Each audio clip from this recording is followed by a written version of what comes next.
Some wicked stuff on here. Oh, who did that? Hi, everybody.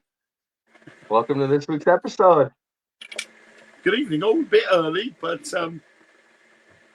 Mark's a bit eager, I think. Thanks, Mark. Yeah, well, good evening and welcome to tonight's show, The Dark Mirror.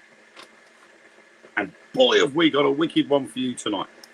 There has been lots of rumours flying about on the internet, TikTok, Facebook, all about the Grand Canyon and whether the things that have been discovered there are real or not. Now, this goes back a long time, where two men, apparently funded by the Smithsonian Institute back in 1908, were Professor S.A. Jordan and G.E. Kincaid, led an expedition into the Grand Canyon where they found entrances into the side walls. They entered these side walls and discovered thousands of feet and networks of tunnels. These tunnels led into various rooms within the canyon itself, but it was what was found inside these rooms that have sparked curiosity and mystery about what was there. Some of them are saying it was Egyptian hieroglyphics on the wall, Egyptian mummies, and various statues, all relating to the Egyptian civilization.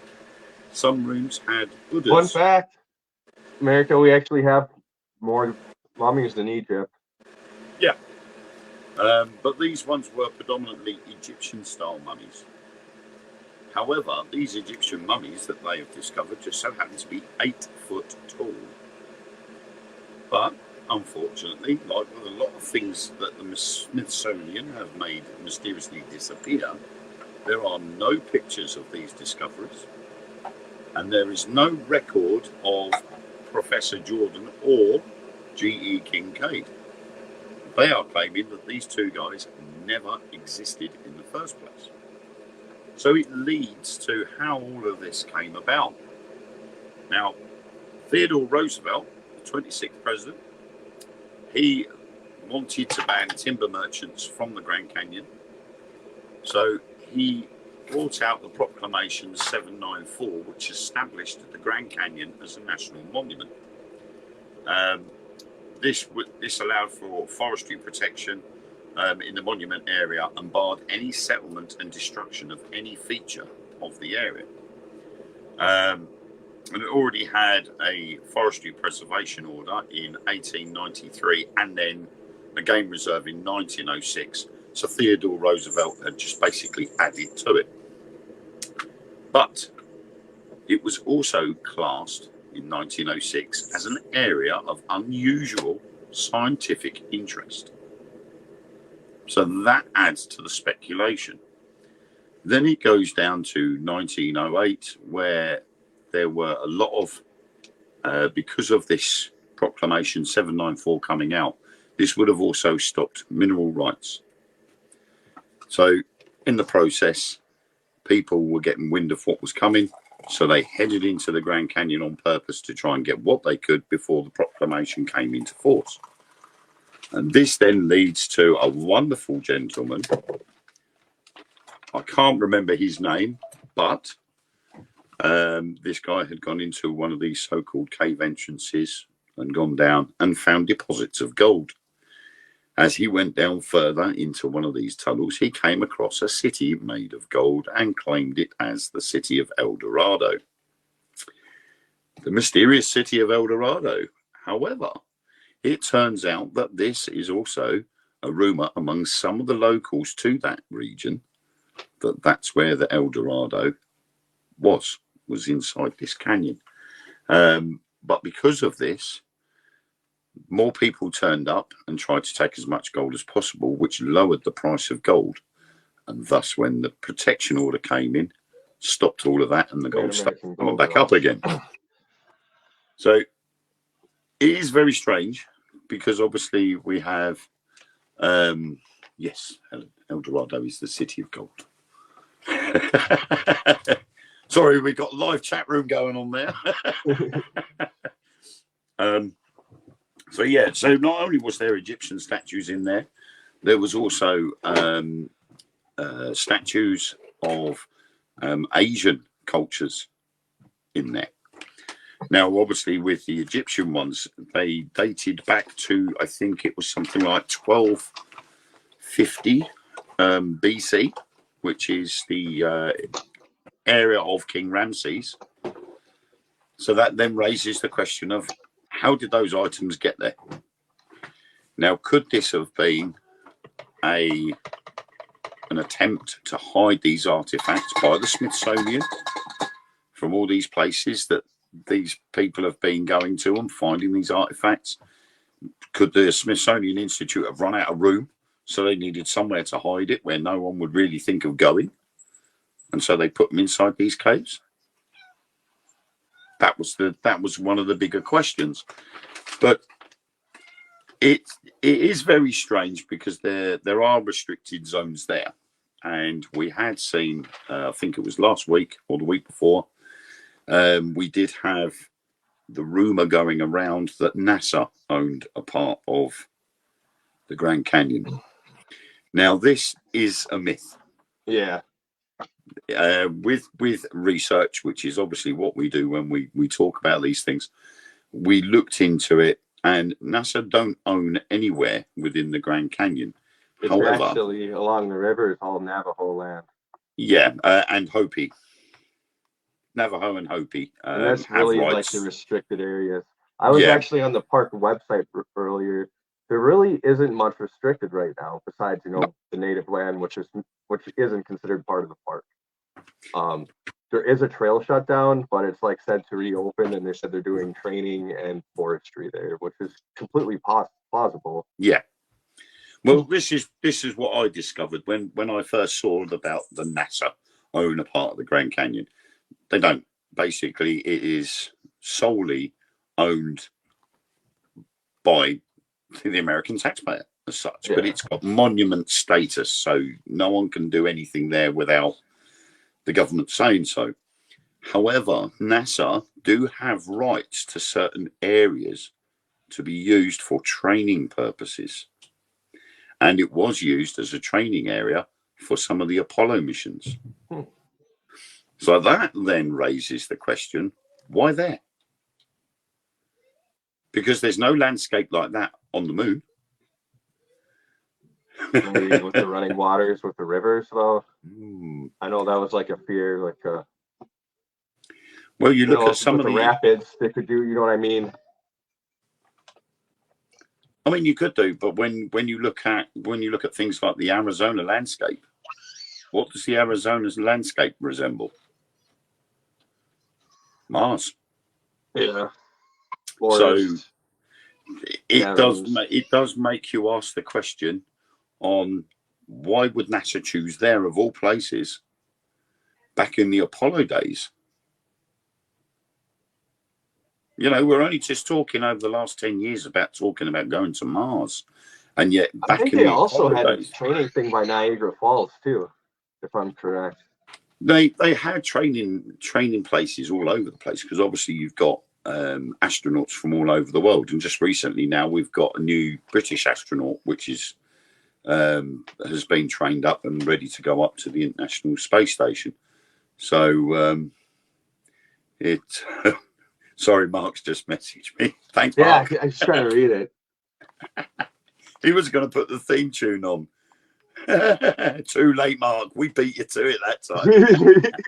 And now we sent a voice message. Well done, Mark. Yeah, that's good. We're live, Mark. Mark's on. Cool. We can have comments then eventually. So yeah, it does raise questions on why NASA wanted to use that area for trading, unless they are intending on going down rock formations on the moon.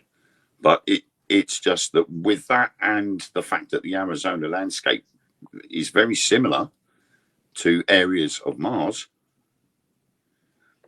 it sort of then asks the question, well, why? And we've obviously heard of the hoaxes that the lunar landings didn't happen and that they filmed them in warehouses and Stanley Kubrick was involved and all these various allegations.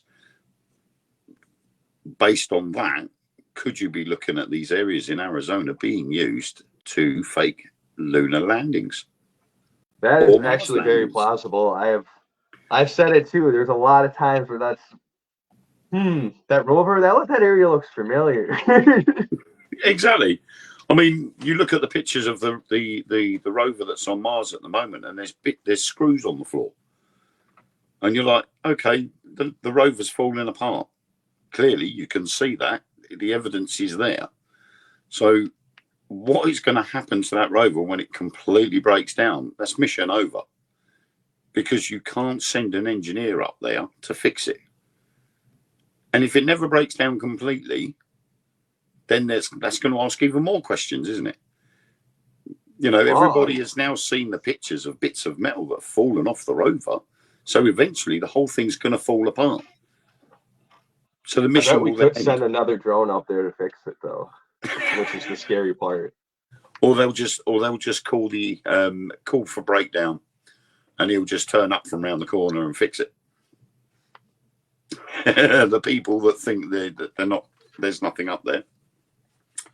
But so yeah, the Smithsonian, they actually denied that the two guys, Jordan and Kincaid, ever worked for them. They were never funded by them. And when I looked into G.E. Kincaid, he never existed. Someone who would have discovered something so big, he either has, there's nothing about him apart from the rumors that have materialized on social media and on the internet, and the fact that all of the articles I found about him are all regards to what was found in the Grand Canyon. There is nothing saying about when he was born, where he worked, or his wife or children or anything like that. It's just that name and what he did at the Grand Canyon. Right. I mean, honestly, when I look on TikTok and Facebook, it all was AI videos. Yeah. I honestly think it's how the kids say it nowadays. This whole thing is cap. Yeah. That's my opinion. I mean, the most I really read that's going on right now is they're saying don't drink the river water because one of the coal mines has flooded and it's toxic right now. Yeah, I did read an article about tourists to the Grand Canyon were becoming ill, and it had something to do with one of the mines. But yeah, I mean, there are definitely cave entrances in the Grand Canyon, and we know that's back from the gold hunting days and things like that. But also because of the Navajo Indians and the Hopi, they would have also had their own stuff there and artifacts that are found there that do date back to the times when they did settle in that region. But regards to anything that Kincaid and Jordan had found, there is nothing there.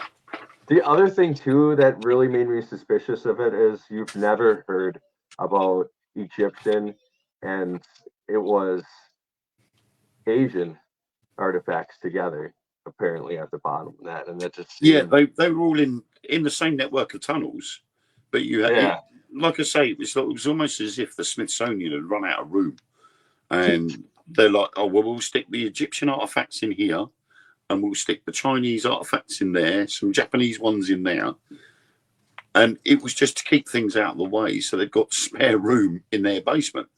Because the Vatican wouldn't loan them any room.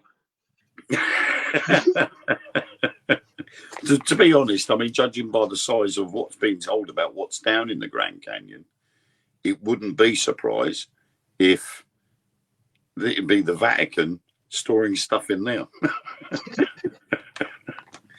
You know, oh, we'll just phone up the Smithsonian and ask if they can store some of our paintings. Keep them out of the way. Dead Sea Scrolls, let's get them in the Grand Canyon. Tuck them out of the way so no one can go there.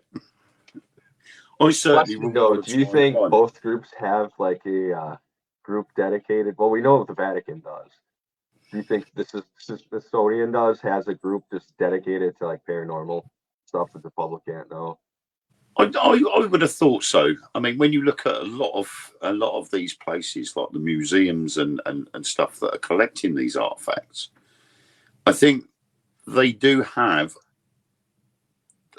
a clear want of knowledge of all different things. And I think it's quite possible that they are looking at things like UFOs and they'll have a section to do with that. Or you go back in through history and you look at things like witches and Wicca, and they go, right, well, we've got these artifacts which date back to so-and-so, and these were supposedly used by a witch. There's that rumor, I don't know if you ever heard it, that the Nazis took Odin's spear Gungrel. I think that's how you say it. That's the artifact that they took from the Vatican. Yeah, Himmler had a very strong fascination with the occult. Yeah. And they did send out archaeological teams. I know it sounds very Indiana Jones, but they did send out archaeological teams to find relics. And the Holy Grail was one such relic that they did want to get their hands on. But obviously, because nobody knew where it was, even though the allegation is now that the Holy Grail is in a church in Ethiopia, and is guarded by one monk. I think during World War II, if that's where the Holy Grail was sitting, I think one monk against 100 German soldiers coming towards you in a tank and God knows what else. I don't think you're going to stand there and go, no, you can't have it. I'm sorry. Go away. Come back when I'm not on duty. You know, it's not going to happen. You know, so but Himmler did have this fascination with these artifacts, the Spear of Destiny and all these other bits and bobs. But we do know for a fact that the Catholic Church and the Pope helped assist leading German officials out of Germany towards the end of the war. And one such place was a church in northern Spain, Catholic Church, where 4 German officers arrived from Berlin. When the Russians entered the outskirts, these 4 German officers were taken from Berlin down to this church in northern Spain. And one particular officer was given plastic surgery or reconstructive surgery. And they were all given new passports, then taken down to the Canary Islands where they met a submarine and were taken down to South America. We know places like Argentina and Brazil were very sort of pro Third Reich, allowed them in. They'd scupper the submarines and all the crew and everybody else would just disperse within South America. So we knew that the Catholic Church had something to do with assisting the Germans. So could it have been that the Germans may have used high-end art to purchase their passage to these Catholic churches, or the other way round? The Catholic Church paid the Germans to do certain things on their behalf. I imagine too, with how they were acting and just taking over everything, your common German soldier was probably pretty wealthy with just the shit that he took. I mean, my great grandfather was in Normandy, talked about it too. That's like what was common back then after a battle is you took whatever you wanted. Yeah, it was a common thing. I mean, I know of 2. I spoke to 2 soldiers. One was British, one was American, and they both said that they were always after stuff. And if they came across a German soldier that had been down in battle, if he'd got an iron cross on his jacket, that'd go boom straight away in their pocket. Yeah. If they had my great grandfather actually had a Japanese officer katana, and it was like way creepy because I was like, yeah, we should send that back. The souls of their ancestors are in their swords, so like, yeah. I mean, you see all these all these things in TV series like Band of Brothers, Saving Private Ryan, or you go as far as more modern day with the Three Kings with George Clooney. you know, there is someone there that will always turn around and go, "Oh, I'll have that. No one will notice it missing. He don't need it. He's dead. So what's the problem?" I think that was like fairly common in what he told And me. I thought it was just a myth when Band of Brothers showed the want for a Luger. They were portraying that every man of the 101st Airborne wanted to go home with a Luger. Cigarettes, right? They all wanted to go home with a Luger, and they were portraying everybody wanting one. And I'm like, nah, that's got to be a bit too far fetched. I wouldn't have said, everyone would want one. And when I spoke to these two guys, they both turned around and said everybody wanted a Luger. It was a memento. So taking out an officer with a Luger was what they wanted. And once the area was cleared, they checked the body, watches, money, gold, anything like that. And the English guy turned around and he said he even knew someone that took gold teeth. He'd take the gold teeth out of their mouth, they'd be dead, so it wouldn't matter. Right. But they knocked the gold tooth out and put it in his pocket. And you never told anybody else, because if you then got shot, your comrades or somebody else would take what you've got out of your pockets and put it in their pockets. And it was a constant thing. He said, and it happened all the time.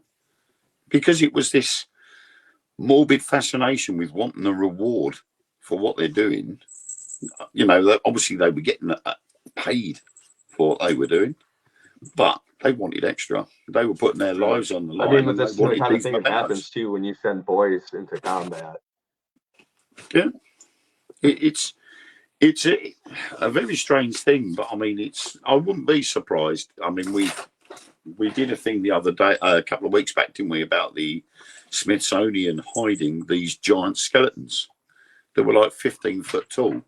And there was pictures going all over the internet of these big skeletons partially unearthed. And then all of a sudden the pictures started getting taken down. The Smithsonian denied ever having anything to do with it, even though that was the claim. And now all of a sudden it's all disappeared. Oh no, we haven't got nothing like that. And it all slowly starts to get removed off the internet. So I wouldn't be surprised if that would be something to do with it. But one thing I did find interesting when I was looking about the NASA information of the Grand Canyon was that one guy had actually tried to go to that particular area where NASA used for training, and as he approached the oversight, above it and looking down onto it, he was approached by a guard. Are you talking about Billy Carlson? I think so, yeah. And he was all dressed in black with that one. and said, "You can't come round here, NASA's here, so you need to disappear quick." And that then sort of rings Area 51 bells, doesn't it? The guards turning up and saying, Michelle, off you go. We don't want you here. Again, how much of that is true, really? I mean, if it's just a training base, why would you have such tight security? The thing too, he said too that the guard had an M16 or an AR and had no patches on him, which is no. Well, that's Black Ops, isn't it? Yeah. And Black Operation.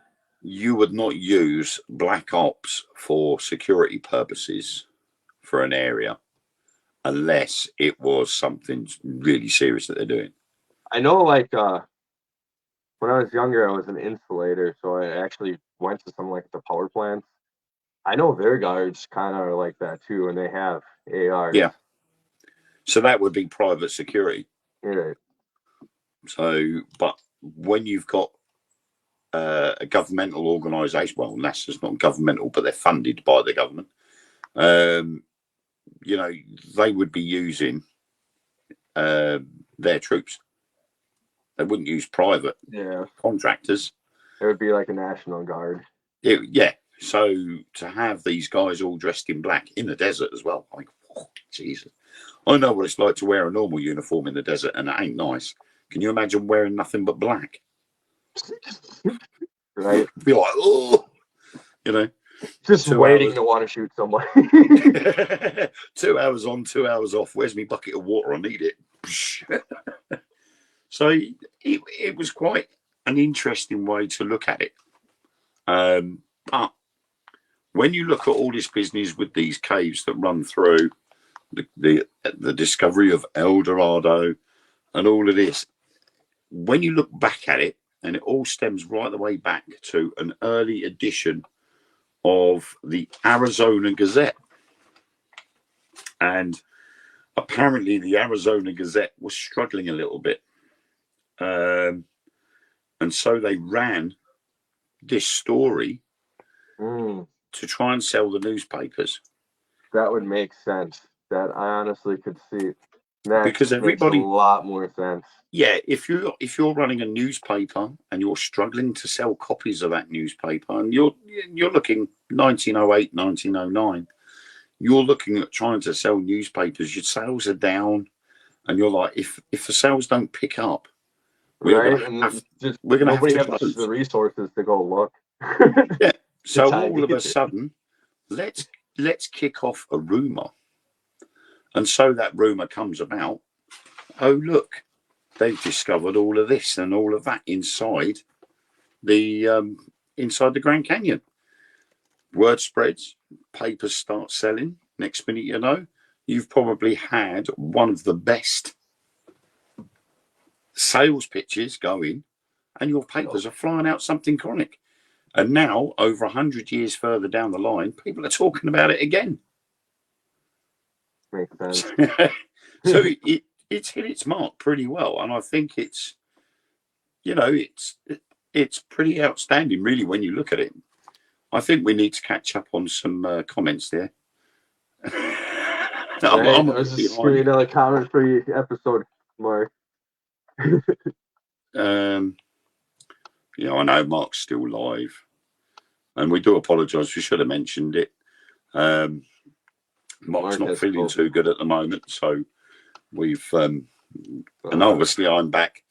Yeah, shall we start the show again? We're 22. No, we're almost half an hour late. We'll start again. Quick, Mark. Run the credits. But so yeah, it does make you wonder that they've run this story. But so yeah, it does make you wonder. Where's the echo? Why have I got no volume? Hang on, let me unmute this. Right, yeah. I've got COVID. Sorry, guys. That's why I'm not with everybody. I've been listening to these two. I got COVID. That's why I haven't come in. It will not let me stream to the Dark Mirror show whatsoever. Oh. And I read, and it said as of the 22nd, which is today, Facebook has banned all third-party streaming apps. What? Oh. So I've had to go through Simply Spooky, go on there and share it onto the Dark Mirrors wall. It's the only way I can do it. No, I was just about to do it as well. Yeah, it's the only way we can do it. Okay. So yeah, I'm sorry I haven't joined you guys. I've got COVID. Plus I'm getting over my operation as well. So that's a better excuse. COVID, no excuse. The good news is they got all the cancer, every single bit. So at the moment, I'm cancer free. So I know it sounds strange. I was thinking about this the other day. About all these operations you've had where you've had the cancer and it's all gone, and they've said we've got it all. Yeah. Could they actually be telling you the truth that they have got it all? Well, apparently, there's only two forms of cancer you can live with as long as you keep the things up, and one of them is bladder cancer, and right. It's a type of it that's called reoccurring bladder cancer, and they don't know why it does it or anything. It just comes back at the drop of a hat. No. So it just means you have to go in and have cameras shoved down your what's-it. And, but as I've said, I've had 9 operations. Why have they not given me a few extra inches? I should have had like a runners-up prize, and they should have given me 3 inches on the tip, and I could have come back and gone, hey, baby, hi, everybody. But yeah, I'm getting over me up, and I've got COVID. So just the start of it at the moment, but fucking hell, I feel rough. So I mean, the secondary C word COVID, because it's a load of bollocks, Mark. Yeah. It's a shit excuse. You getting over the operation, that's fair enough. We can understand that one. But the other one, load of bollocks. Well, yeah. So I'm getting over me up, but I'm a lot better. And Well, that's good. I was going to put the intro on when I put you. I went, shit, those two, and I looked, and you were there, and I put you straight in, and then I was going to. And we started without you. I was going to put. Well, I put you in there. I was going to put the intro in, and I thought that'll be a twat to do that. So. But I will bugger off and leave you two to it. Have you been listening though? I've been trying to sort all this out, and because Facebook's flip arsing around, I've been trying to add all the different Facebook ones, and Facebook's going no. So from now on, the only way I'm going to be able to put it on the Dark Mirrors wall is to go onto Things Network and then share it onto the Simply Spooky, and then share that onto the Dark Mirror wall, because Facebook's been a wank. Well, there's been a lot of problems with Facebook and with StreamYard. StreamYard's been faffing about a lot lately as well, so yeah, I don't think it's all Facebook. No, it says there's a big notice that comes up from Facebook, and it says from today, the 22nd, it's banned all third-party streaming apps. So it's not just our show; it's everybody who streams onto their Facebook page. So now we have Zuckerberg. That means a certain person's going to have fun in September. Sorry. Sorry. So yeah, everybody who streams onto a Facebook page is all going to have problems from now on. Oh, I'm glad that's the case. Yeah. So I see what you did there. Don't make me laugh. But yeah. That's it. So yeah, I am in the background. I am listening, and I'm watching and I'm reading messages. And thank you everybody. And thank you everybody for all the messages that you've sent me and stuff. So, but yeah, I thought I'd leave you guys to it, but I just want to come on and say, fucking Facebook. Okay. So I shall leave you guys to it. Right. Bye. Bye. And hello everybody else. Okay. I'm going to go back through what we got so far in the comic. Well, I did have. I've lost them again now. That was clever, wasn't it? Right. So we have Rita saying hi, Wayne and Josh. And then said hi, Mark, because Mark jumped in. Hey, Mark. That's great news, Mark. You must be relieved. My name is Rose, and I am here for the first time. Welcome, Rose. Hello, Rose.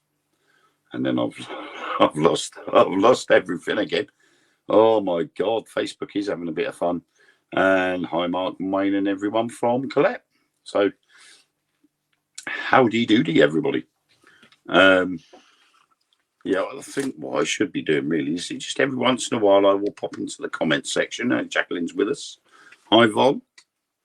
And Mark. He's on there as well, look. And Rose, Eric, evening, Eric.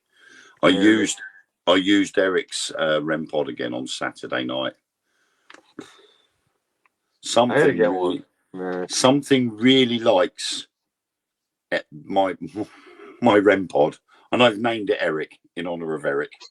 And it's never ceased to amaze me the stuff that comes through. Every time we ask a question, we ask it to do it a certain way, and this REM pod will go off. It was just unbelievable. I'm so glad that I've got it. So, I just remember a topic we should probably talk about. We didn't get a chance to. Once I've just got a little bit left on this, because not only is there the discovery of the so-called caves in the Grand Canyon, which I'm going to go hoax. It's my opinion.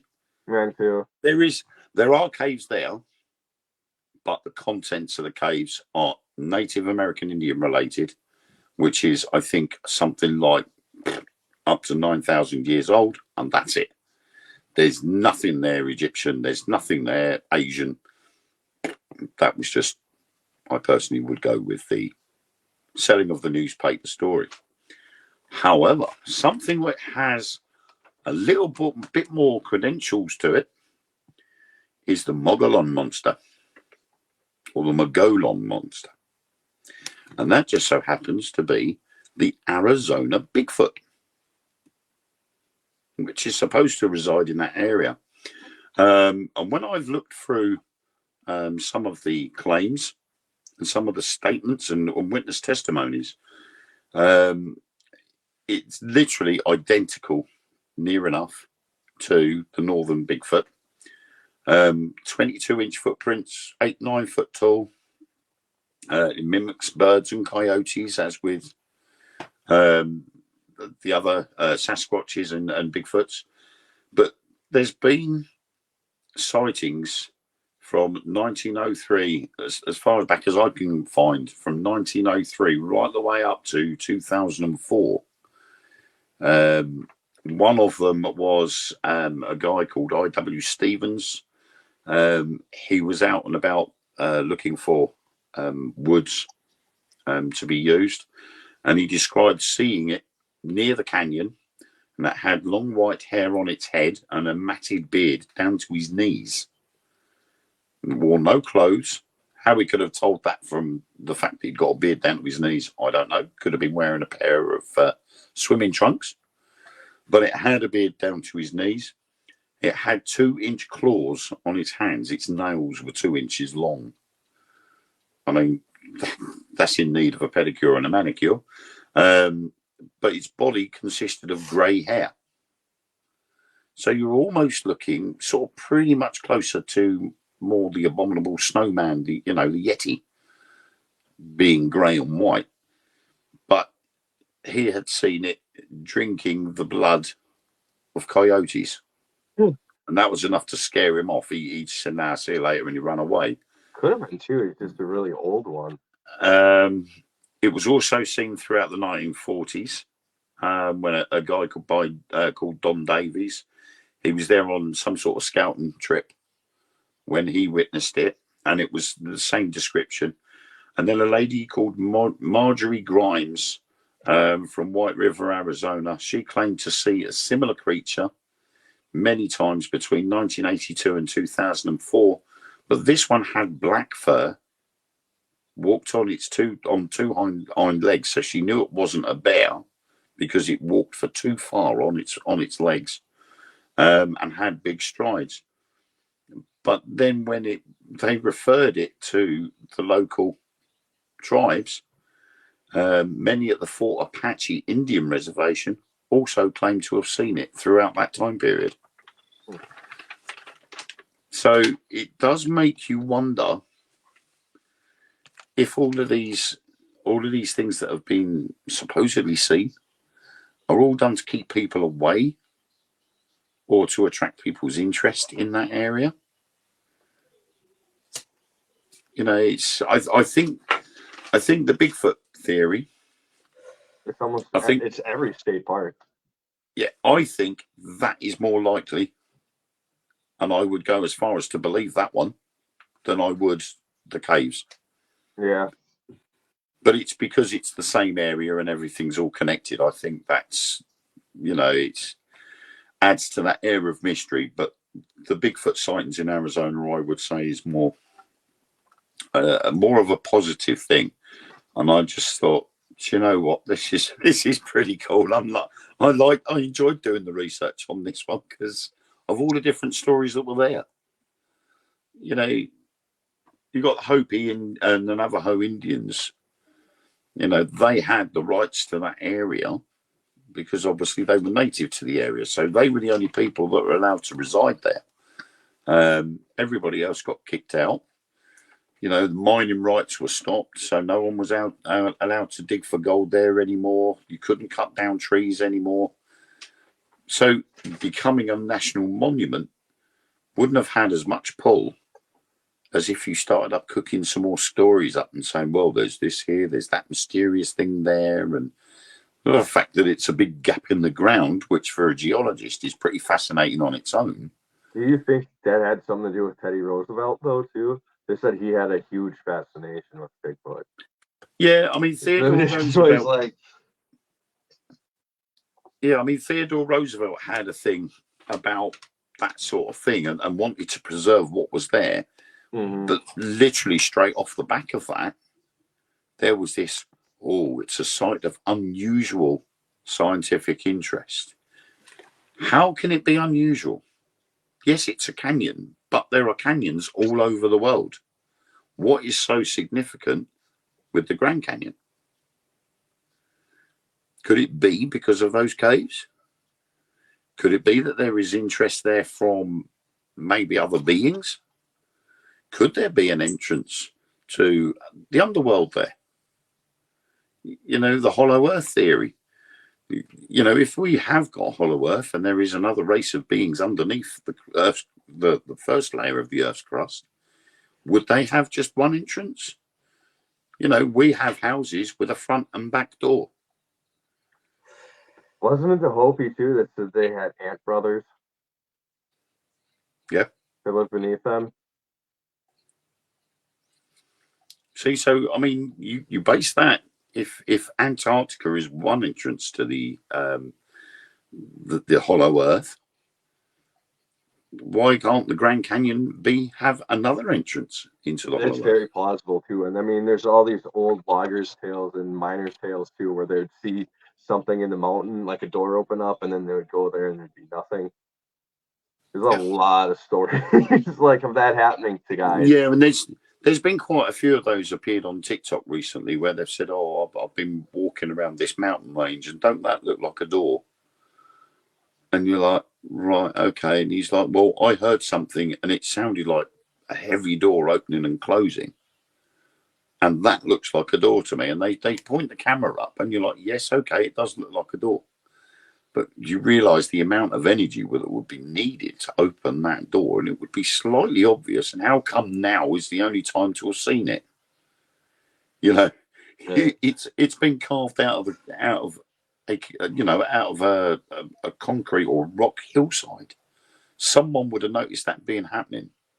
The most wild one I heard was that there was like a fire or a collapse in a mine, and this is like way back, like 1840s or something like that.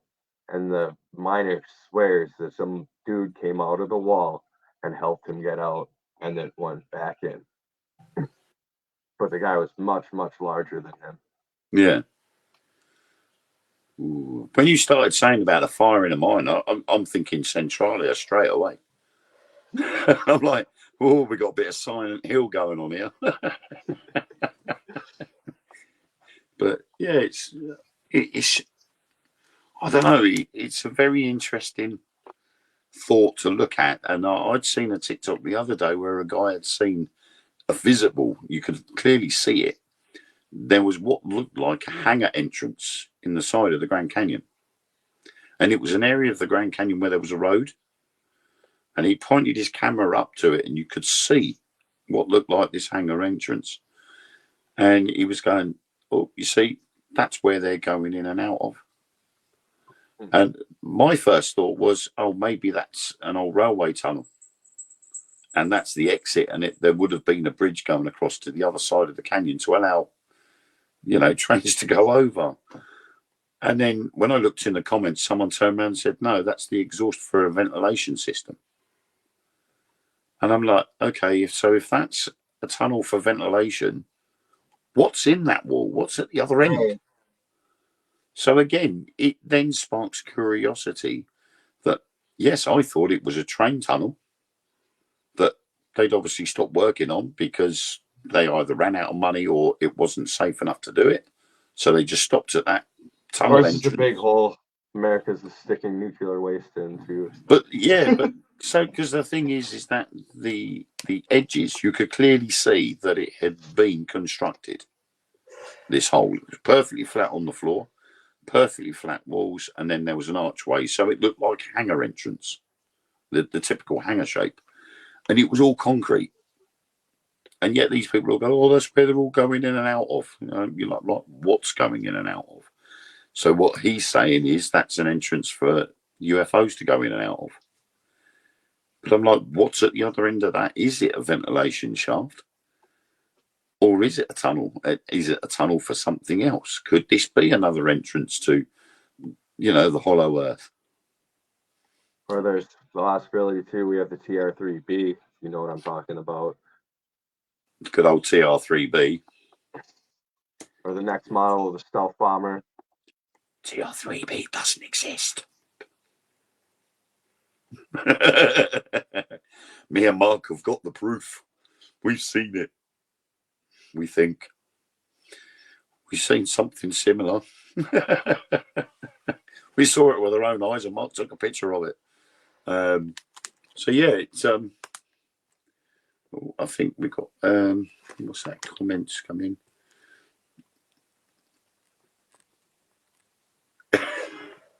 We deal with all aspects of the paranormal, Rose. We deal with everything. We talk about ghosts, we talk about UFOs, we talk about cryptozoology, and we talk about conspiracy theories, which is basically something we've been talking about tonight. But we've literally shoved everything all in one go there tonight, haven't we, with tonight's subject? UFOs, cryptozoology, conspiracy theories, all in one. I think we're going great guns tonight. So what was the thing you wanted to cover? I don't know if you've seen it, but during the eclipse, there was some anomaly that showed up in the ocean, and it's been moving, and it's massive. Oh, was that thing that came up during the eclipse, or just after the eclipse, come off the coast of Africa and made its way after north? it, and it's like a large anomaly that's moving through the ocean, and nobody knows what it is yet. I partly wondered whether that was a glitch. Simple reason being is that the eclipse was, what, a week Monday or a fortnight ago Monday? I heard it was recently seen, like it's been spotted on like radar by Africa now. Well, shortly after the eclipse that you had, I think it was the day after, I started seeing clips on TikTok saying that there was this anomaly off of Africa and it was heading northwards, 80-foot waves. And I'm like, well, something's causing an 80-foot wave. That means either there's been a huge coastal earth shift and there's been a huge dump of something into the ocean and it's made them waves, and it's made the waves go in that direction. Creepy thing too that happened during the eclipse, that the US's version of CERN started up. Yeah. In Chicago, I believe, like near Chicago. It's like near me. Wonderful. I think it's sort of more coincidental. I don't think it's got anything to do with the fact that they timed it for when the eclipse, because wasn't it also switched on early? Yeah, I think so. I had heard. I know there was something like 2 days early switching it on, but I think that's because of all the like with the other one in Switzerland, they've got to go through all the checks and everything else, and I reckon they just finished the checks early. And they've just gone, right, everything's all clear, everything's ready to go. We may as well just start now rather than in 2 days' time. But the thing is with this anomaly, I think if there was 80-foot waves involved, somebody would have said something by now. Simply because the amount of time it's been since that anomaly was first detected. If there was this massive tidal wave or a strange cloud formation, anything that would have been visible on satellite that could have been visible with the naked eye would have been discovered by now. Right. Unless it was something like a huge cluster or like school of fish or something. I don't know. The thing is, they are the possibilities, aren't they? Everybody jumped on it with the bioluminescent algae off of the coast of California, wasn't there? When they had that bluish algae appeared on the surface of the water, and everybody went, "Oh my god, it's a UFO coming up out of the water," and it wasn't. It was just this bluish greeny algae that had come up to the surface, which doesn't normally do. And because people are seeing it for the first time, they've gone, "Yeah, what's that?" And they do jump to conclusions. So That's yeah, what's really terrifying about the ocean. We know more about space than our ocean. I think that has been one of the biggest issues, is the fact that we are looking more further outward than we are inward. And I think we need to concentrate more on what we're doing here than worry about what we should be doing out there. Yeah. You know, it's okay, yes, we do need to look at the possibility of somewhere else to go, because some people are saying that we are beyond the state of repair for this planet. So we do need to start looking further afield. But the problem is then there's the flip side of it. We're looking at global warming, but we know for a fact that Earth has these phases where the Earth heats up, the Earth cools down, and then it heats up again. It's every so many thousand years it goes through this cycle. And we're just experiencing one of those cycles because we're able to record it now. And we've looked back in history from the old ice core samples that is what has happened. So we're going through a natural phase of the Earth, but you've got the soothsayers that are going, oh shit, it's the end of the world. So of course that then prompts the likes of NASA and SpaceX to go, we need to build bigger and bigger, faster rockets so we can get off this planet and go somewhere else before I don't all even hell feel breaks like it's loose a here. thing like that anymore. It's I have the money to do it. That's really what's going on in the U.S. is I have the money to make a rocket. Yeah. And the thing is, if you've got the money, why not? But on the other side, like there's world hunger exactly humanitarian effort. Another side. Use that. You know, rather than saying, well, I've got the money, so why can't I do it? Well, that's fine. But if you've got that money, why don't you buy up a certain area and then fill it with trees? Build the oxygen levels back up. Do this and do that. You know, ship out all this grain to places. And rather than allowing it to rot or be destroyed in warehouses, you pay to get it shipped out. You're doing more Mr. good. Beast is actually doing stuff like that. Yeah. And there needs to be more people like him, because obviously that makes a difference. And if just one person was just to do one act of kindness like that, this whole planet would be working a hell of a lot better than what they're doing now. Absolutely. You know, if out of the 8 billion people that there are on this planet were to look after each other in just that one small way, we wouldn't have any problems. No. You know, they wouldn't have a government. That's the problem. Well, we'd have a solution to everything. There would be solutions, because then everybody would be working together for the same goal. You know, so you can then see why something like a New World Order is trying to take over, because then everybody would be under one banner and you can control everybody all at once. But when you get in them gray areas too, though, you start talking to like, what if we replaced our leaders with an AI? Something that wouldn't have any motive, that wouldn't need to get rich. Josh, you're going down the Terminator route. Oh, I know. Because AI would turn around and go, I keep telling you guys to check out Helldivers. It's like one of those situations. You shoot robots, damn it. You get the AI turning around going, look, you humans are a waste of space. You can't be bothered to get up when you're supposed to. You go to bed late. You go down to bars and you do this and you do that and everything else. You're just a waste of space. So I'm getting rid of you. Terminator theory. But so, you know, I mean, rather than I mean, you're right. Rather than spending a lot of money on doing all of this, venturing off into space, we should be looking at what we're doing here. Yes, we're cocking the planet up, but not in the way the official excuse has been. The official excuse has been that we are the ones that have polluted the atmosphere. We've done this and we've done that. You know, reduce carbon dioxide levels. That's the worst thing you want to do. You can't reduce carbon dioxide levels, because what do trees eat? It's carbon dioxide.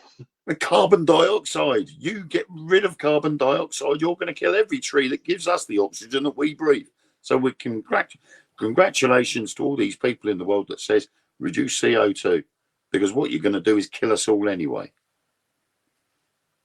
So you have to have CO2 for our plants to live. The nutrients from the It's soil kind of are like not the the new only science thing it thing where they're needs. saying plants are way more advanced than we know, and that they feel and have a culture. I can't wait for the vegans to figure that out. I wanted to do that the other day when the vegan teacher was live on TikTok, and she was saying about, oh, don't eat meat and all this, that, and the other. And I just turned around and I wanted to say, you know, you're saying that yes, these animals have feelings. Yes, they are living things, but so are plants. You look at the Venus flytrap. The Venus flytrap knows when there is a fly in its petals, and it traps it in its petals. And then what does it do? It digests it like a human does. See, It somewhere breathes. in the 80s, everything started going wrong when we started putting like corners, like rounding our corners and stuff, and stop Darwinism from happening. It's stupid because when you look at common sense, you know, everything that grows is a living thing, regardless. Plants, they live, they reproduce, and they eat.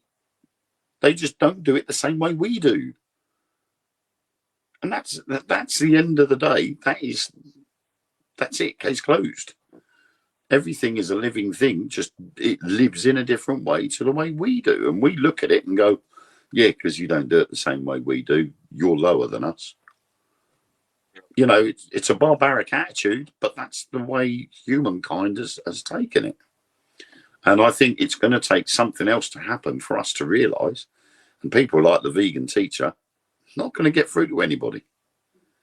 You know, but honestly, if we didn't even have that attitude, we'd probably still be pushing sticks around in the mud. And, you know, yes, definitely. And like Mark had said, you know, weeks back, you know, something somewhere along the line, we know for a fact that our DNA has been altered a couple of times. But that's to advance human race to where it is now. And I dare say there will be another one coming. It's going to get to a stage where our DNA will be altered again to further humankind even more to what it is now. Whether it's technology or whether it's physically. You know, I mean, and there was a theory out there that the greys that we see, that alien abductees see, they reckon they are future versions of us. There's been a big claim of that with the greys. And when you look at it, evolution of humankind could very easily lead that way. Because if you look at the way we are now, I mean, my daughter's the worst one for it. She's constantly got a phone stuck to her hand. Every spare moment she's got. She doesn't talk to anybody. She's looking at her phone all the time. The art of language will disappear. So we'll end up using more of our brain power, hence telepathy and telekinesis and things like that. So you can see where the greys wouldn't need necessarily to use their mouths or vocal cords anymore, because their minds will be more open and they'd be more intelligent to be able to use telepathy. And so I can see that being a possible theory. Most depressing one I heard was that the greys are actually like our AI, and we evolved to the point where we're not even bodies, that we're like 5D, and now they're in a like empty planet, and they're like, well, we got to go, we have that prime directive, so now we got to travel somewhere else and tinker around. And then they come here and they're like, oh, why are they all squishy and have bodies? What's going on? What's happening to them? I mean, I said this a while back, the Star Trek Genesis theory, that we're just one big petri dish. We're a big science experiment. These alien greys, they're thousands and thousands, or probably a million years older than we are. And they've seen the Earth and they've gone, right, if we tinker about with it. Do you ever see the South Park version of that?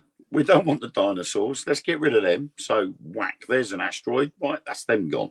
We've got a nuclear winter going on. That will kill them off in no time. Now that's all been sorted. The dust has settled. Let's stick a few more chemicals in there. Let's put a bit of this in, bit of that in, and let's create you. And then all of a sudden, evolution starts, and then they've gone a little bit of gold dust. We tinker about with your DNA. There's your next stage of evolution. And now we've got to this stage. And then it will be a case of they'll come back. And this is the theory that they're coming back to see us just to check up on their little experiment to see what's going on. And then the people that are being probed or being tested on, they want to see what that state of evolution has got to. So it would be a big history and science experiment all in one go. And they're all popping back and going, right, today, kids, we're going to be looking at the human race. This is what we used to be like 50,000 years ago. Do you ever see the South Park episode that talks about that? Where the Greys are Teamsters and the cast and like the cast crew, and we're just one big reality show. Like every race is from a different planet, but they just threw a bunch of animals and people together, and it's reality TV for everybody else in the galaxy. It's hilarious. And the Greys are like the camera crew. To be honest, I stopped watching South Park when they brought out the movie. Yeah, it was right around that time, maybe like afterwards. I thought it was funny to start off with, and then the movie came out, and then Chef brought out his chocolate salty balls song, and then it just seemed too repetitive. You know, oh my God, they killed Kenny, and you think, oh, okay, same jokes again. Well, it's definitely evolved now too. It's literally they're saying everything everybody wants to say to our government in every episode. There's not many anymore. Yeah. They do like specials. They've really evolved. They're actually quite evolved. I might try and catch up with it again and have a look. The COVID special is hilarious. I like that. Eric said yes, but please keep the probe out my bum. Yes.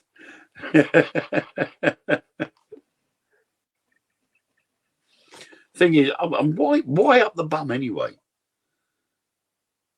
Why probe there? I mean, we have. It's funny. Yeah, but we have MRI scanners, don't they? Have MRIs? I mean, okay, they're big old machines. They make a hell of a lot of noise, but surely that would be a lot more easier than sticking a probe up someone's backside. Surely you can only test so much by doing that. Maybe it's not even testing. Maybe it's just rogue Greys having fun. If you think about it, and it's always like a hillbilly that they take too. They're sitting there buzzing past Saturn and go, come on, let's go and have a bit of fun at Earth. We're just going to ruin this guy's life and just keep tabs on him too. Who's going to have some fun with this bloke?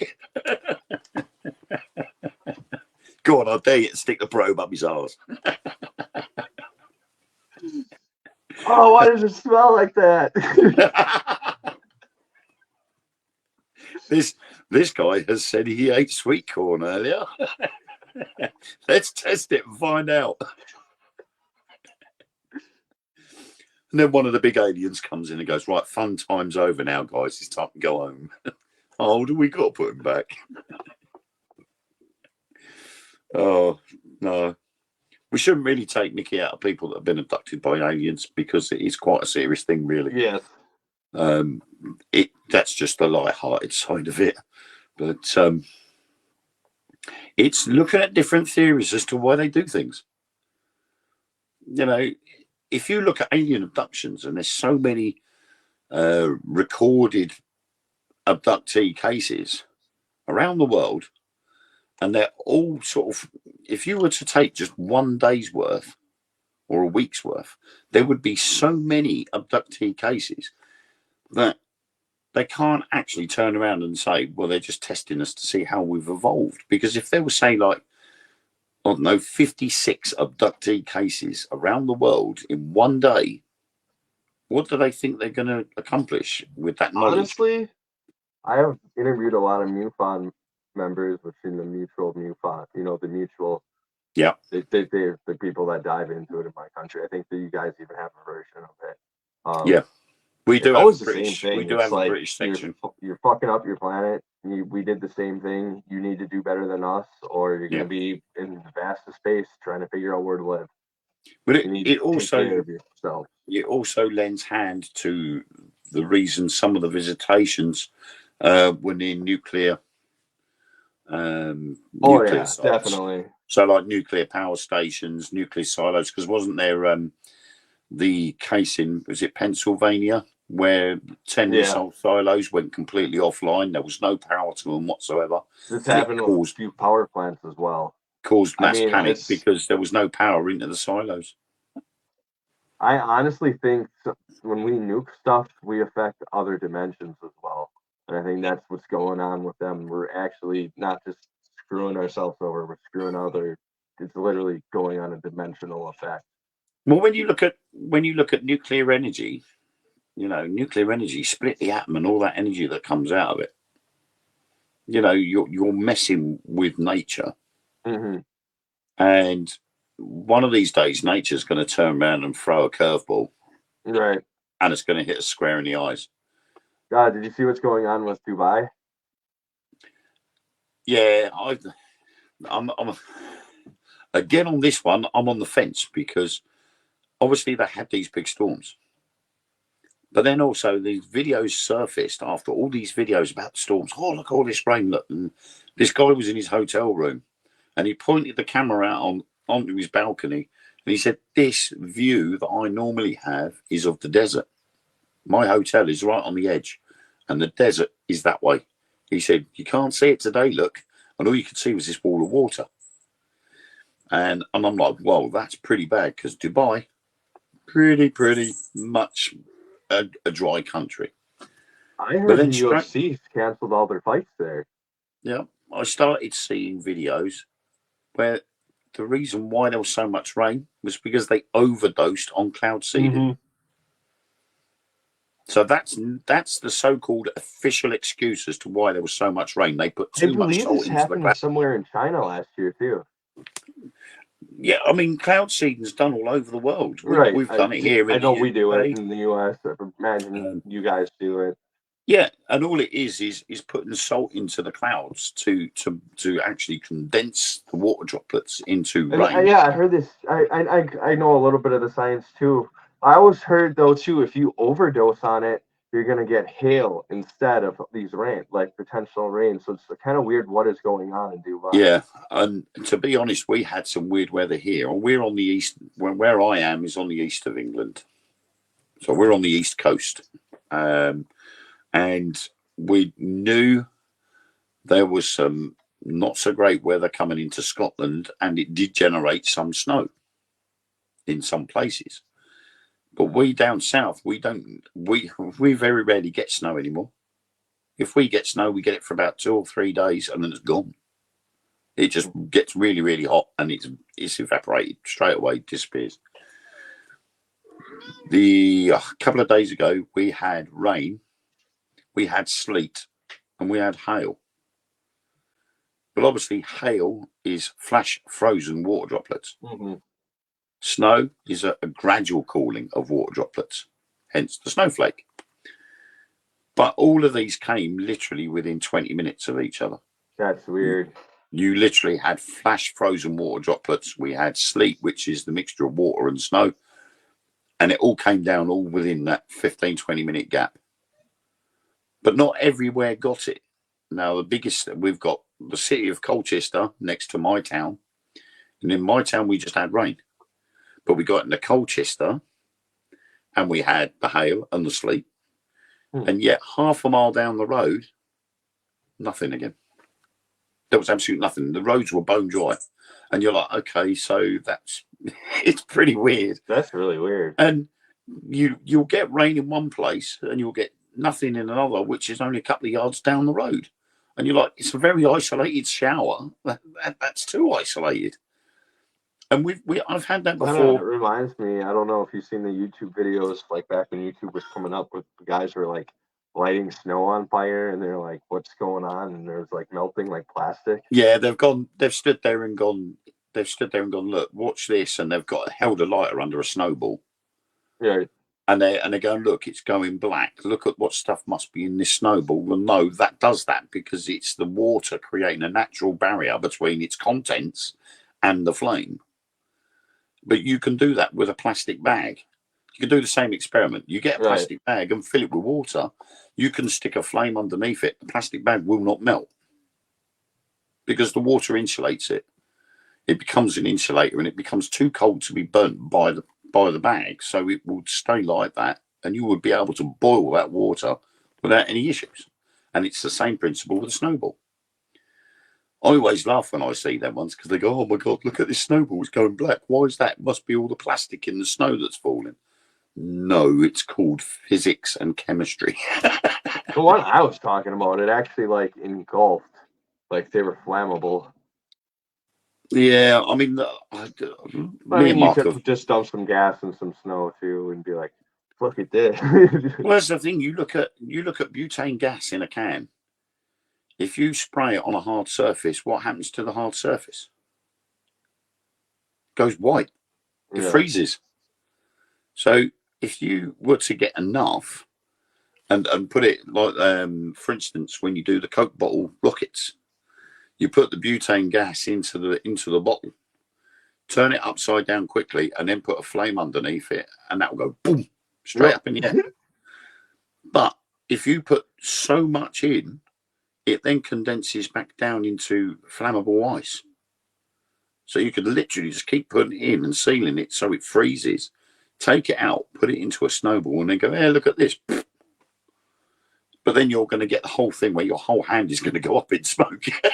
You'll be like, "Oh shit, I've just set my hand on fire." Never mind. It was all good for TikTok. We get some strange shit over here. Evening, Amanda. Hi, Irene. I mean, we've had in the news today, we had a teacher got fired from her job because she taught her children a TikTok dance. What? The Really? children had seen this dance that had become a craze on TikTok, and the children liked this dance. And the teacher herself she specialised in dance teaching dance. And the children had asked her, "Could you teach us this dance that's on TikTok?" Was it a provocative dance? Like what? They didn't say, because this went to court and she lost her job over this. She had looked into this and she's gone, right, she's taught the children it.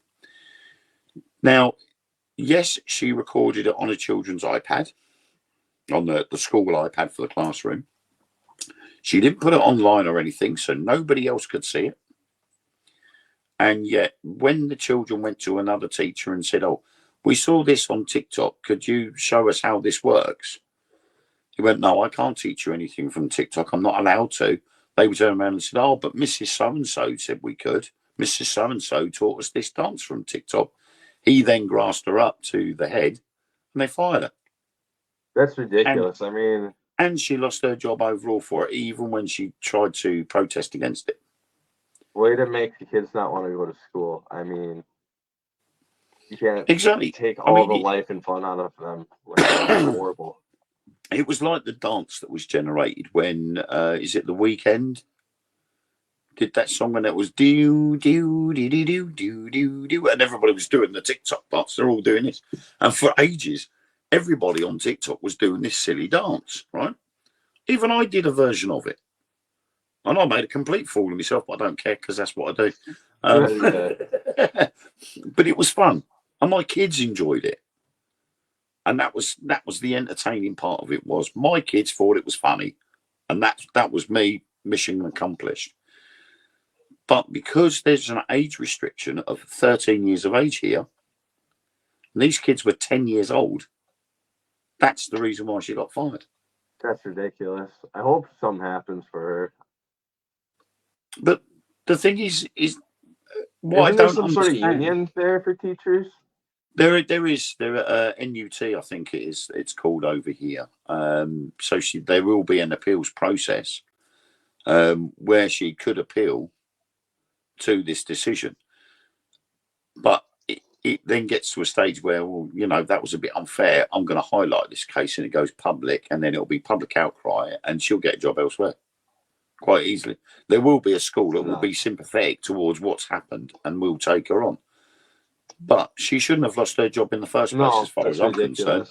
It's pathetic. I mean, if you see, as soon as the child leaves the school, they come home and they've got access to all these things. And it's down to the parents, really, to make sure, they don't go on these dodgy websites and see stuff. We've got kids YouTube. So my children know not to go on the main YouTube because they can access anything. So they go on YouTube Kids. And even then, some of the stuff that comes out on YouTube Kids, I think, whoa, we've got a song over here that came out on the BBC called The Baby's Done a Poo.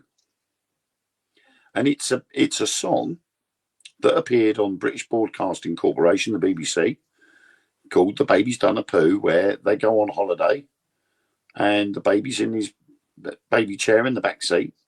And he's singing this song about how they got this funny smell. And it was making Dad feel ill. So they pull over and they have to change the baby's bum. And it's literally, and my kids loved it. They thought it was hilarious. But that appeared on YouTube for a short while. And if the children had seen that and gone into the school, oh, we saw his program, I thought, bloody hell, it's a bit risky, isn't it? The baby's done a poo. And I'm like, wow, the BBC have come out with this. That's unusual. But they've gone with it. Never let it go. And there was another song came out where they talked about Christmas as well. So, I don't see what the harm is. There is no harm there. Well, Right. It's a harmless thing, but because it's TikTok, a lot of people then look at it and go, oh, yeah, well, they shouldn't be watching it at school. Better than we They're have not going watching on it at here. We have all these teachers that keep getting knocked up by students. school. We've had a few cases like that here as well. Yeah, teacher gets fired for becoming pregnant after a relationship with pupil. And you're like, you dirty cow. Like, what? He's 9? Yeah. So And she's married with kids? it's anything for a story, isn't it? But, it is. I mean, I can't see what the issue is. Okay, if they put an age restriction on things like TikTok, that's fair enough, because you can see things on TikTok that you wouldn't want any child to see. And even a lot of adults don't want to see it. But you get a lot of these influencers come out on TikTok and they're persuading you to buy these objects. And that's what I keep getting on my feed at the moment. Yeah, I mean, that's the new thing, TikTok shop. I mean, we had one, there's a guy I follow called Luke. And he does all this sort of, oh, look what I've got. I've got this thing that gets rid of wrinkles. You turn it on and do Well, they this. give you the product for free if you do that. Yeah. And it helps strengthen your page more, and you can get a payout of a certain percentage. Yeah, That's how they do it. It does work. But this one particular guy, Luke, he normally does all this, and he gets these items and he promotes them, and it obviously helps the shop. But this one company, Stockport Pallets, was sent him a mystery box. And he opened this mystery box and he picked it up, and you could see in his face he was shocked by what he saw. And there was like a piece of paper attached to the top. And it was a Nintendo Switch. Now, this box was worth £85. So straight away, this item is like, wow, that's worth more than £85. And this is all supposed to be return stock. Right? So, of course, he's looked at it and gone, oh, my God, I've got this, I've got that. He was none the wiser. And then another lady, she opened up one of her boxes, and she was an influencer on TikTok that normally advertises stuff.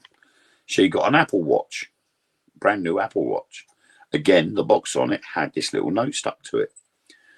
And then other people started buying boxes from this company as a result of seeing what the influencers have done. Yeah, bubble gum and stickers. And they got a load of crap.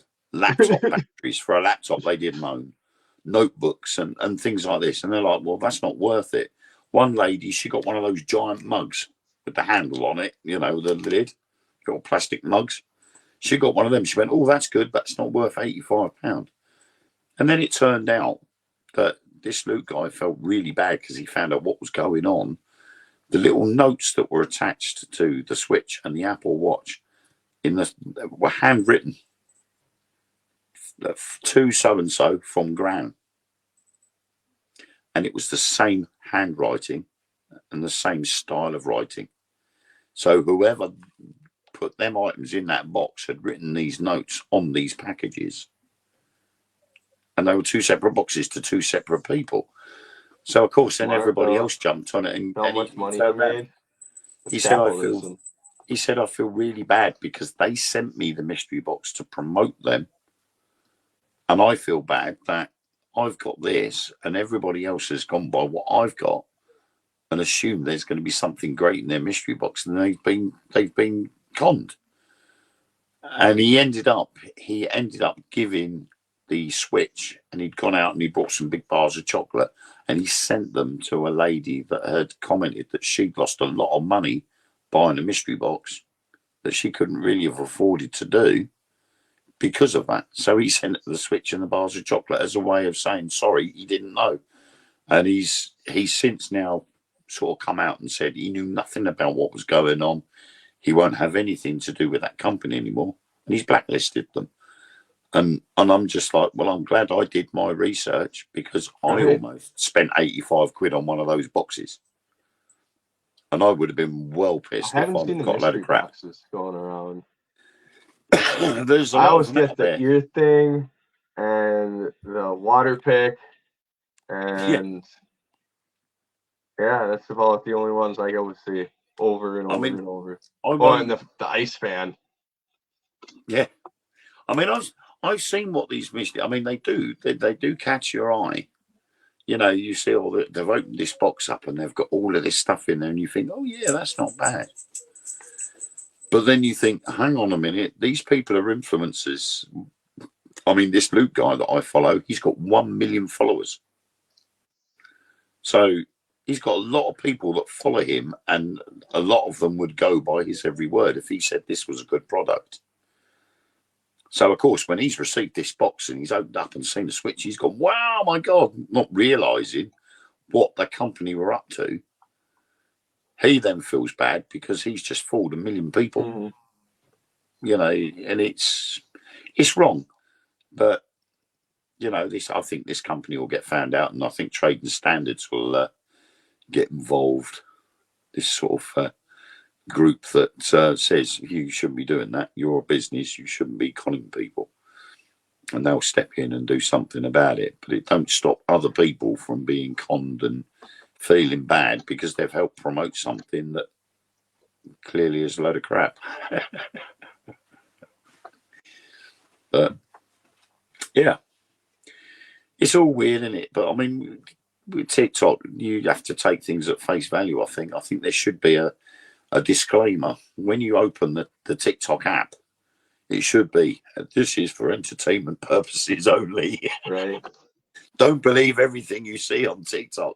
And then you go into the main page, because a lot of the stuff you see on TikTok, if it's not people begging, that's one of my biggest pet hates. When you get someone standing there, they're covered in mud, pretending to make mud bricks, and you can clearly see the background's AI generated, and they're standing there, go, oh, pull me, and you got people gifting them, and you can clearly see the background's AI.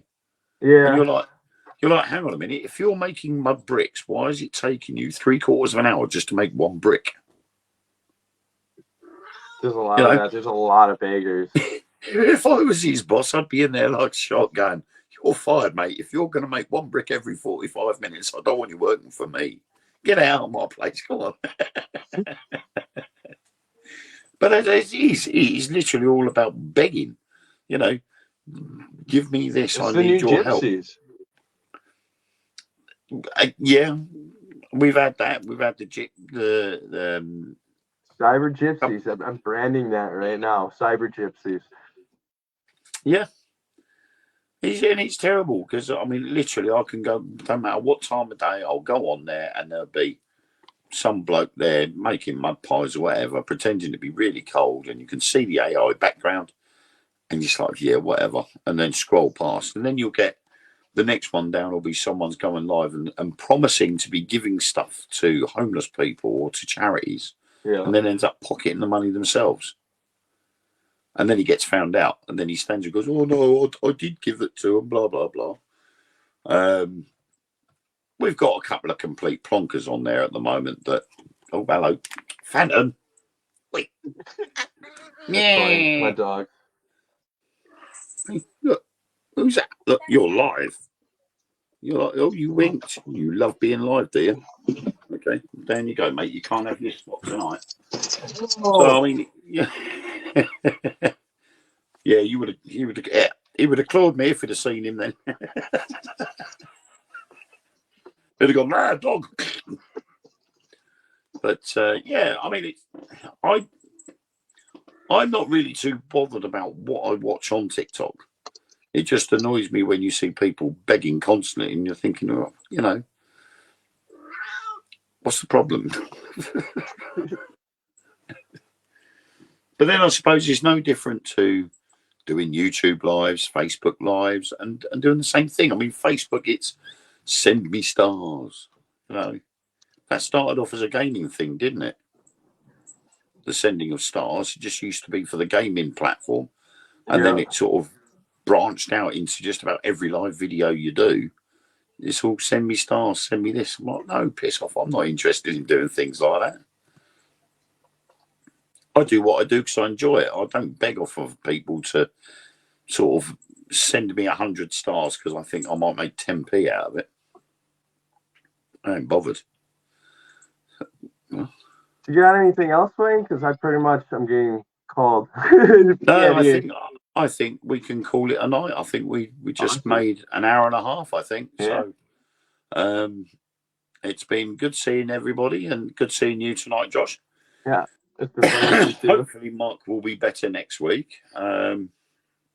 We haven't got a subject, but I dare say we'll rustle up a subject between us. And I got one we can do. I didn't want to go into it because it's still a kind of touchy subject here. We have the guy that was the campaign manager who set himself on fire in front of Trump's proceeding. Oh, the guy in New York. Yeah, and the media is making him be like a schizophrenic, and he is not at all. If you do some research on him, he did work on a lot of influential people's campaigns. There's a bunch of pictures. He used to work for Clinton. Right. I think sometimes, depending on what the support system's like, if they make them out to be in a bad light, it works in a certain person's favor. He also left his notes there with him before he burnt himself, explaining how cryptocurrency is a Ponzi scheme and how to get out of it now because it's a big scam from the U.S. government and they're going to take your money. Maybe we can have that as a subject at a later date when we know a little bit more about what's happening with that, because there's obviously, because it's only just happened, I think we need to see what happens with finding out what was what, because that's quite an interesting one. I did see something about that today. I mean, it strikes me as funny how someone who could be looking at criminal convictions can still run for president. But then if that's the case, why isn't Sleepy Joe in the same boat? A lot of strange stuff going on there, and a lot of people seem to be getting away with a lot of weird things. Well, another South Park reference. It's always between a douche and a turd sandwich. Oh. Ew. It's a good way to look at every election. Yeah, it is. I mean, and that's the problem. You've got two people running for power. You've got to pick one of them. Yeah. You know, there's none of the. It's not Brewster's Millions. There isn't none of the above at the bottom there. Well, you can always write your own in, but you know. Someone said that to me once. They said, "Oh, maybe you should go for local council or something like that." No, thanks. I'm staying out of politics. I don't mind talking about it, but I don't want to get involved too deeply with it. So, but yeah. So anyway, we're going to love you and leave you all. Hope you have a great week, because obviously we've still got 4 more days to go before the weekend starts again. Right. And hopefully Mark will be back with us. Are you up to anything over the weekend, or the week and the weekend, I should say? Nothing in particular yet. So this is your highlight of the week. The one where all the children gather because of my son. So I imagine it'll probably be that again. So tonight is the highlight of your week. Yeah. Well, I've still got a few more things going on this week. I've got, it's been a busy month, to be honest, because last weekend I saw an ELO, Electric Light Orchestra. I saw that. That was cool. They were a tribute act, and by far the best tribute act I'd ever seen.